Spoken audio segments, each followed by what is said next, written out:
Um, okay, so my name is Vita Wells, and I run the Culture of Repair project. And the sort of niche that I have found, um, I think, most productive for my energies and time right now is enabling and supporting taking teaching about repair into K through 12 educational settings.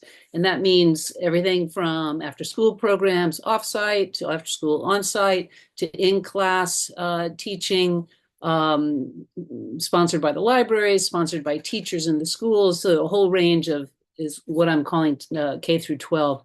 What we're going to do in this, what I'm going to try to do, let's see, it is now 12:33. That's great. Is give you 5 minutes just to orient you on what I'm doing and the resources that I have on hand. I'd like to have, I know there's people on this call who have experience in this area. And so I'd really like to hear from people. And I thought I would give about 2 minutes per, just a real brief, this is what we are doing or what we tried to do. This is what worked, didn't work, and just some sense of, what's the range of things that people are doing out in the world. And then I'd like to hold the last 10 minutes for discussion. These are kind of fluid times. We'll just see how things go. So Culture Repair Project, as I mentioned, I'm focused on bringing teaching about repair into K through 12 settings. And so the way I do that, there's multiple ways. It's basically figuring out how to support teachers and how to support educators more generally. And that means things ranging from networking to getting information to people, helping with materials for lessons plans and curriculum, pedagogy, and just helping people have the resources so that they have a lot of what they need, tweak it 80 to 20%, and they can get out of the gate. I mean, I don't have to tell anyone here that asking a teacher to dream up something from scratch it's a tall order. And then I have also on my website some supplementary materials. And then I offer a rolling grant making program to help support some of these programs get going. And I'm really focused on supporting programs that then ultimately result in publishable materials. Because I'm really trying, I have a catalog of resources from around the world that are addressing different ages, different items, sewing or electronics or so on and so forth, different approaches to teaching about repair. And it is ever growing, and it's a there's not a whole lot around the world, and I want people. It needs visibility. So the more we can get into the catalog, the better. And so I invite all of you, if you are aware of material that's been published online that would be appropriate for teaching about repair in K through 12 educational settings, please let me know. Please connect us up. So that's I'll put a link in the chat about what's the so this is the main catalog. I will put it in the chat, which is here. I have included the two links you sent me to, Vita. They're in there. Okay, great. So those are there already. So one link is just to the website in general, and then the other link is specifically to the catalog of resources. And then around that catalog, there's some other stuff, supplementary. For example, there's a great supply chain interactive map that's great for helping young people understand sort of all the various stages of moving products around the world. So with that, I'd like to, there's two of you on the call who have, who were Culture Repair Project grantees, and I'd like to hear from each of you and then ask anyone else to be ready to step up and say something. So Dan, let's hear from you first, and then Amanda following. Yeah, hey, I'm Dan, WNC Repair Cafe. And thank you, Vita. Let me a little background. We actually have like a couple of different repair cafes in Western North Carolina, but one of them is a sort of a separate offshoot that only does sewing. And we only do sewing at the public libraries because at the time we didn't have the liability insurance, and the public libraries only allowed us to do sewing.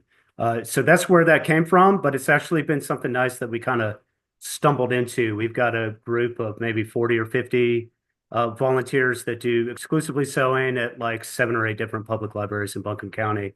That group wanted to do more, just in conversations with them. And we thought about sewing as like this safe and accessible way to reach very young children. It's like a repair that we can do with kids that are like first grade, second grade, third grade. So safe and accessible. We came up with the program thanks to Vita's project help fund this, where we had a stitching stuffed animals program. So kids could either bring in like their own damaged stuffed animal and work with our volunteers to fix them, like on the spot, just like a repair cafe. Or we would have stuffed animals that we would supply to them if they didn't have one. And this was accompanied with a lesson that we were hoping to build something that would be picked up in public schools. So we've got a little lesson that kind of fits like an environmental theme that talks about resource management, sustainability, and that sort of thing in language that first graders can understand. I think that was pretty successful. We got the lesson plan itself is posted at the repaircafeinc.org site. It's just right there on the main page. And one thing I wanted to say was like lessons learned from this. We've been able to apply stuffed animal repair at all of our repair cafes now. So I've got a little bin just with all my other supply bins that has like stuffed animals that need to be fixed. It's right there at the check-in desk. When parents come in and they've got a little kid that's like bored and tired of waiting in line, we effectively have childcare at our events now, where the kids can either do it themselves or it's very easy to pick up. And oftentimes the parents can be coaching the children right there while they wait. It's something that's worked out pretty nice for us. Again, lessons learned at repaircafeinc.org. Yeah, thanks, Vita. Great. Thank you, Dan. Amanda? Hi, everyone. So my name is Amanda Close, and I am the Education Outreach Manager at Waste Loop. We're a small nonprofit in North Central Washington, and as Vita said, we were a recipient for one of the Culture of Repair grants. And so we developed a pilot program where we were working with our alternative high school, a class of about 12 to 15, 9 through 12th graders. And essentially, I became their like environmental science guest teacher for 7 weeks, visiting their class 2 days a week for an hour and a half blocks of time, and put together kind of a mix of hands-on repair. We did hand sewing, machine sewing, basic electronic kind of like deconstruction of old school laptops and putting things back together, and then bicycle repair. And I was able to bring in community volunteers that I also work with through our community repair cafes and get some of our expert fixers working with students. So it was not just myself, but then I led kind of adjacent to that some activities and lessons around linear versus circular economies, where students got to pick an item that they were interested in exploring and track it from where do those natural resources come from, where does it go to get produced, what is that process like, what's the transportation networks around the globe, how many miles from, natural resource to their front doorstep would it take? And then they shared that in short presentations. And then we ended with a field trip to several local businesses that are working kind of in circular economy, an outdoor consignment shop that also does repair, and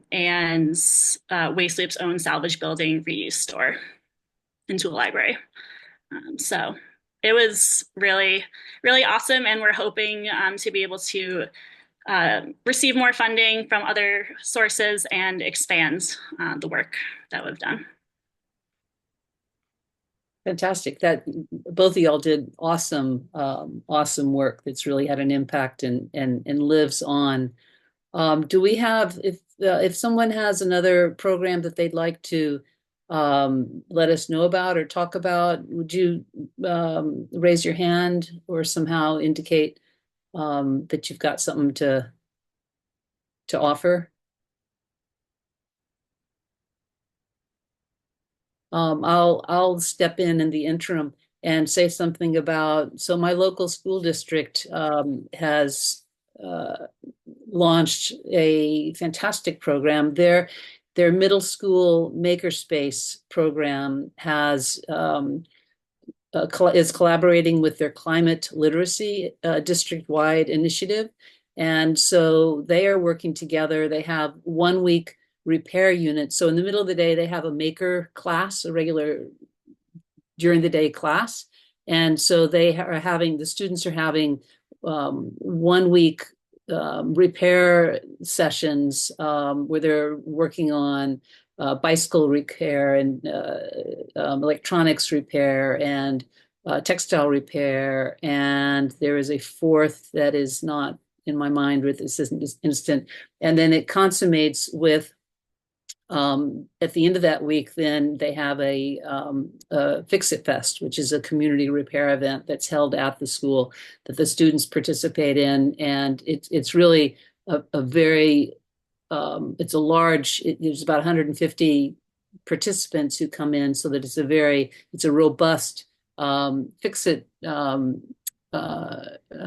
gathering that really gets a lot of charge from being associated with the school. So it's an opportunity for the school. It's nice school community relationship building. It's the students see this repair really celebrated. There's a lot of everyone on this call knows about how much energy there is around about repair cafes. You show up and it's just there's a buzz. And so that for me, actually, repair cafes and other whatever the version of community repair events that you're having is the impact I've seen is really, it's like amassing political capital. It's there's a lot of visibility and you get a lot of people that are like, whoa, we need to get behind this idea. Someone in an earlier call was saying something about, and it's absolutely true, the impact of what we repair at community repair events is minuscule compared with the larger. But for me, it's about mindset, which is very much central to to what I think education is and the opportunities that we have for helping shape how our youth are thinking about resources. I celebrate what Waste Loop's approach to waste is understanding it as resource. And that's right at the heart of what we need to be doing in terms of helping the youth recognize the value in a broken thing and then to develop the agency which is effectively courage to open it up and to believe that something can be done about it. So that's what I'm thinking about with repair and the youth and really looking for opportunities to expand both the resources that I'm positioned to offer and to get more visibility for the resources that are here. Hi, I love the idea of passing down this idea of repair culture to kids, right? What are the ages of the students that you said there's a program that has like these 1 week modules and it ends with this big repair event? How old are the kids for that program?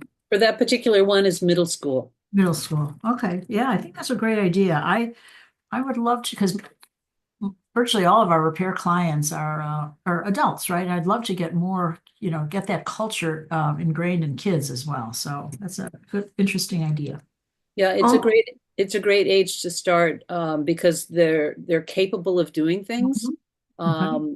And we just had an on fire middle school makerspace teacher. And one question I wanted to ask people generally is, I mean, in my experience, it takes having a champion on the inside, a real someone who totally is behind it to make something work. So I welcome any comments about that as well. Yeah, I'll mention on the age side, we've just played with really informal ed programs, and it's usually like at alternative schools because, like you said, there's a little bit more flexibility, and there's usually teachers that are like there to champion it. But we did like lamp repair with kindergartners.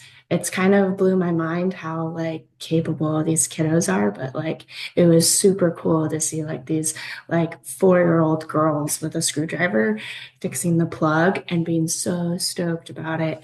And so I think that was the biggest thing for me to tackle. I had volunteers who were like, oh, yeah, 4 or 5, they can do it. And I'm like, are we sure? And they were like, yeah. And we did it. And they totally could. And it was awesome. Wow. Yeah, I think we underestimate what our youth Totally. are able to do. And at that age, I mean, imagine being 4 years old and having a sense of, I mean, that's a superpower, right? So it was the coolest thing for me to see. I was like, off. We do have a question. Ben is curious if anyone has had experience with aftercare as a source of revenue. Oh, Is that asking like if there were an after school program I'm assuming. that the parent would pay for, and so the school earns the revenue? What? Looks like Ben's popping up. Hi. Yeah, I'll try to be quick here. I'm interested in starting a makerspace or tool library in a high density neighborhood with lots of kids and fairly well off parents. We have a lot of after school programs teaching music and various things. I, for a little while, lived in Palo Alto, and there was a makerspace that was clearly targeted toward teaching kids. It occurred to me as, maybe it would make a place affordable where it otherwise might not be in my area. So that's the source of my question. The first thing, it's not quite what you're asking, but Metal Recycles, if you're familiar, I can put their website in the chat. I know that it might be totally different what they created, but they did start like a summer camp program that was about recycling and repair and teaching kids how to creative reuse kind of thing. Maybe that they have some sort of model. Another is the Randall Museum in San Francisco. Last year had, I think it was four rounds of kind of like camps, or there was during the school and then there was summertime. And so during the school year, there were sessions of, I think it was like 6 sessions, and each session had different themes. So there was a furniture theme and a textile theme and so on and so forth. And I think that, again, the Randall Museum receives grants, so they were able to offer these at a fairly reasonable cost. And I think they actually had a Randall Museum, I don't forget what they call it, a van that goes out to Hunters Point, where they had a week-long session. And I think that was offered in collaboration with the city. So there's interesting collaborative possibilities if in some places. Thank you. Yeah, I would say in the Portland area, there's a number of programs that do some things like that. It's primarily summer camps, though. I've never heard of one that's been successful with an after school program, but I'll throw some places in the chat for you to link up with. They could probably give you some more info. Great, thank you. We also have a question in the chat, but a few folks have responded about liability for these types of youth workshops. Do you work within school settings primarily, or stick with things like sewing that are considered safe? I can comment, although is there anyone else who wants to say something? Dan addressed this to some extent. Yeah, so what I've seen is that they've been in school contexts So the Maker program in Berkeley Unified is working in the schools. And so whatever liability coverage they have for their program extends to that. There's a terrific after-school program that the Restart Project put together years ago that is a 10-week, once-a-week module system for running through high schoolers mostly. And I think that they would, that's the sort of thing where you go in for an after-school program and would fall again under the terms of the library or the school. I think I don't have the answer beyond the folks that actually sponsor it being the sponsoring organization.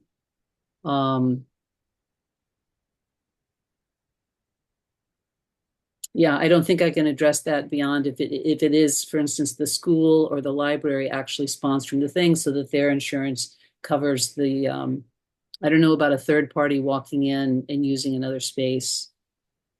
Anybody have any comments on that?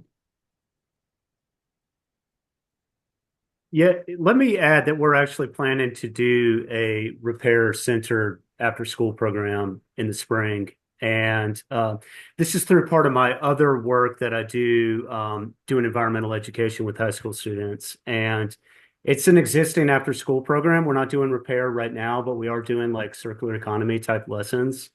And this entire thing has been funded through a mental health grant. So it has absolutely nothing to do with repair, but we're working with essentially kids that have fallen through the cracks. And the mental health grant has, through some kind of jumping around, we've been able to kind of turn that into a nothing gets wasted and everything is valuable, including every person.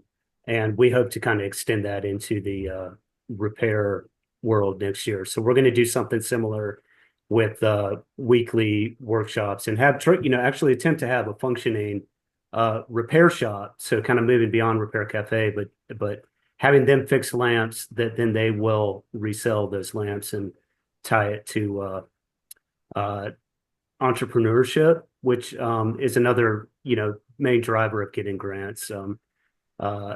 So I would just encourage you in terms of thinking about grant funding, just like think outside of the box. It's pretty wild how you can connect dots out there. It doesn't have to be specifically tech skills or environmental. There's other ways to get these grants. Dan, that sounds really exciting. I would invite you to, in the catalog of resources, not too far from where your resource is located, Fixing Things for the Future is a awesome program in a Waldorf school in Munich, and they have a student run repair shop, and it's a terrific publication they put together to try to help people do that. Yeah, absolutely. Yeah, read that earlier this year. Definitely inspired by it, and yeah, appreciate you making that available. Awesome. We have another question from Jessa. They're curious if and how anyone has mixed repair curriculum with maker curriculum, like woodworking or metalworking classes. Yeah, well, that is two things come to mind. That's part of what the Berkeley folks are doing, but a little bit broader way of thinking about it is there's a maker program in Oakland that thinks more broadly about making and uses repairing as a way to really lean into the aspects of repair. So for example, the kind of super close looking that you have to do when you're going to try to fix something is part of their maker program. I guess they came in with a pedagogy that's about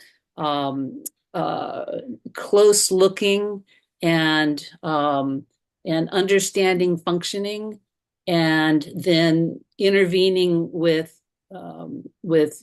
solution or with direction. And so the repair took what they were doing already with Maker and sort of really took it to another level because of the degree, the specificity of, well, you're not starting from scratch. So here's a fixed item.